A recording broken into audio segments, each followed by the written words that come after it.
Então, como é que a gente poderia fazer para solucionar esse problema de comunicação, né? Porque se a gente tem de um lado os cientistas que se acham incompreendidos pelos jornalistas e pelo público em geral, e por outro lado, o público em geral e os jornalistas achando que os cientistas têm uma linguagem hermética, como é que a gente poderia resolver isso? Uma das maneiras que tem sido mais falada em comunicação em geral, e talvez quem é da área de comunicação já saiba sobre isso há muito tempo, é focar na audiência. Quem é o público para o qual eu quero comunicar? Porque a gente está muito acostumado, o cientista está muito acostumado a focar no seu dado, naquilo que ele produziu e naquilo que ele conhece. Então ele acha que é isso que tem que ser transmitido. Já o jornalista está muito interessado em responder aquilo que o público quer saber, mas passando pelo veículo dele, não necessariamente da maneira com que o público quer saber. Então, se os esforços na área de divulgação científica fossem feitos focado naquilo que a audiência quer saber e na maneira que a audiência quer saber, talvez as coisas fossem mais facilitadas. Vou dar um exemplo. Eu posso tentar abordar um tema que seja quente do momento, como o jornalismo gostaria de fazer. Falar sobre a novidade, aquilo que seria mais interessante de fazer. Entretanto, eu preciso ter as pessoas que conheçam a respeito daquele tema do momento e que consigam transmitir esse conhecimento de acordo com as perguntas que o público quer fazer. Se eu quero comunicar sobre ginástica na terceira idade, talvez a melhor maneira não seja através de um blog na internet neste momento, mas talvez seja através de uma vivência num parque onde pessoas da terceira idade costumam frequentar, ou em associações de pessoas da terceira idade, ou em clubes, ou enfim, em organizações que possam me dar acesso a esse público específico. Então, quando eu comecei a trabalhar com divulgação da ciência em escola, o que eu fiz? O que eu pensei? Eu vou falar sobre tudo que a psicologia já sabe sobre aprendizagem, memória, atenção, todo mundo tem que saber sobre isso, né? Muito bacana. E aí eu fiz um projeto lá de extensão e coloquei uma bolsista com uma banquinha e um cartaz atrás. Tudo que você queria saber sobre psicologia pode perguntar para essa estudante aqui. Ninguém veio perguntar nada para a estudante, porque o foco daquela intervenção não era no que o público queria saber, o foco era naquilo que eu queria comunicar a respeito de ciência. Lição número 1, né? Então, o foco tem que ser naquilo que o público quer saber. Se eu quero comunicar sobre psicologia para um público escolar, eu tenho que ir na escola, eu tenho que fazer uma visita, tenho que conversar com as pessoas, eu posso chamar um grupo focal, eu posso fazer uma reunião, eu posso fazer um jogo, eu posso conversar com as professoras, posso conversar com os alunos e a partir daquilo ali saber, conhecer aquilo que as pessoas querem saber.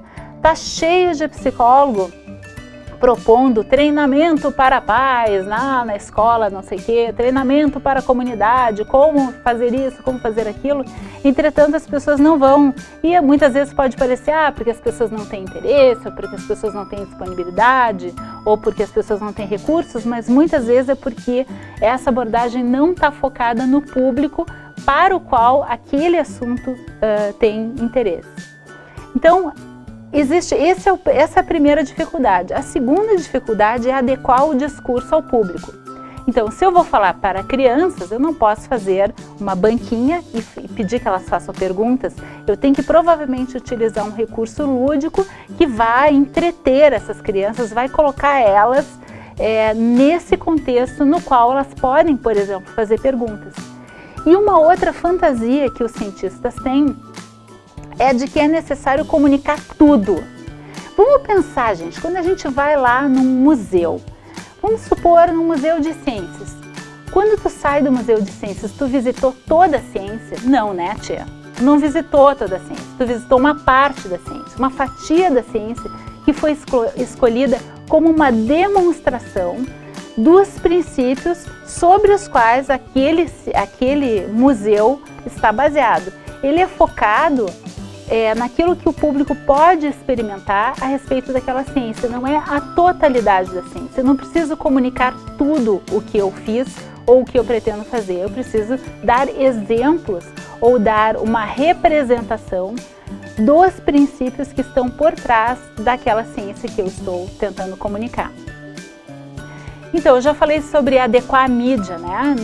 Nunca é tarde. Então, pensar assim, se o público vai ter acesso àquela mídia que eu estou propondo como um veículo para comunicar isso que eu estou tentando comunicar, ou que eu descobri agora, ou que eu achei interessante, ou que está na moda. Então, eu preciso adequar a mídia ao público que eu vou tentar atingir.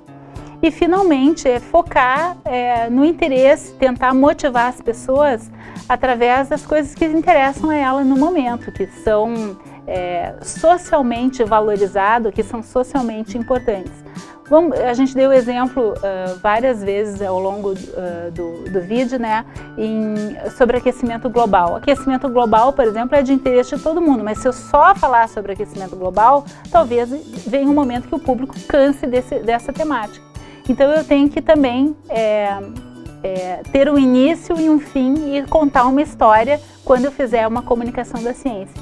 Isso vai fazer com que as pessoas conheçam melhor aquilo que eu estou fazendo, consigam memorizar e guardar essa informação, e se essa informação for baseada num conhecimento científico confiável, transmitir os valores da ciência, deixar transparecer que isso não é uma certeza, isso não é uma coisa mirabolante que um cientista genial tirou da cabeça dele, mas ele foi obtido através do método científico, usando passos da ciência, aceitáveis pela ciência, cuja conclusão é tal, mas que ela não é para sempre, ela não vai mudar imediatamente o mundo. A ciência requer tempo e construção.